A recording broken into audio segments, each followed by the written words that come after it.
The glass walls of Terminal 7 reflected her jet silver belly as it clawed into the dusk. She waved from the cabin door, 2 fingers, a smirk, before sealing herself back inside the pressurized world where she ruled. I stood alone with nothing but the echo of her laughter and the faint smell of aviation fuel. No driver, no apology, only her final text, "Enjoy economy, darling." I counted my breaths, 4 in, hold, 4 out, until the burn behind my eyes cooled to frost. Then I walked, not toward the exit, but deeper into departures. A one-way to Paris left in 37 minutes. Window seat. Perfect. As the boarding pass printed, my phone vibrated. An encrypted upload complete. The timing tasted like iron on my tongue. Tonight, altitude would be my accomplice. She has affairs the way others collect souvenirs. One in every city. Initials etched on hotel stationery. I learned this 3 weeks ago when her boutique PR firm accidentally issued 2 identical press releases, each praising a different lover's startup. Coincidence, she said, a scheduling glitch.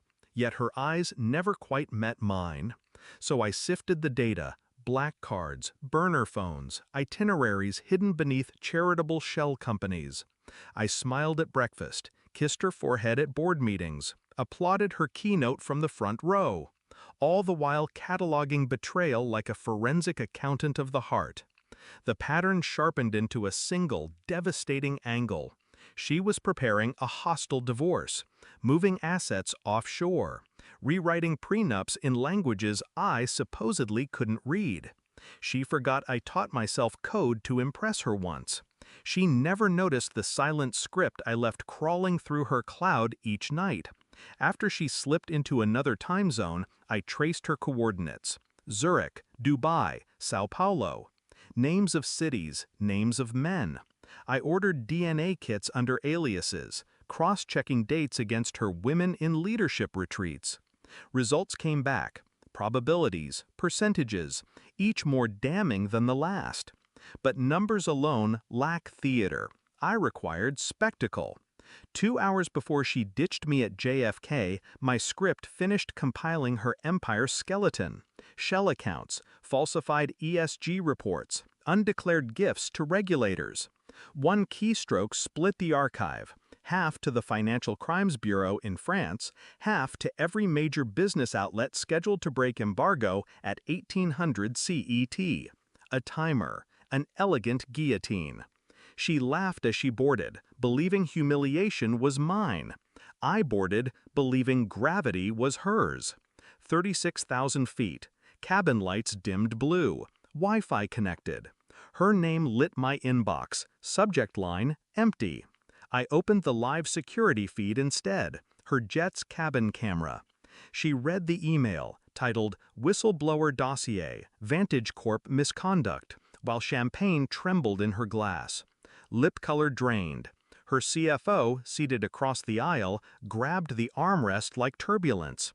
No words, only widening eyes. I watched her mouth form my name. She finally understood the altitude from which I'd strike. I typed one line into the feed's chat overlay. Enjoy the economy, darling. She flinched as if the cabin dropped. Behind her, a flight attendant glanced, confused at the sudden hush. Her CFO pulled out a satellite phone. Reception failed. Signals jammed by the same patch I'd embedded in their comms last night.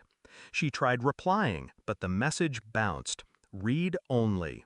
Her empire was now a museum piece behind glass. Everyone could see, no one could edit. I reclined my seat, ordered red wine, watched in silence while her legacy decompressed at Mach 080. Charles de Gaulle materialized beneath pale dawn. Notifications bloomed, investigations opened, stock halted, board emergency convened. Disaster unfolding precisely on schedule. I stepped onto the jet bridge feeling nothing but the measured rhythm of my pulse. No victory, no grief, just equilibrium restored. Outside, Paris smelled of rain and reclamation.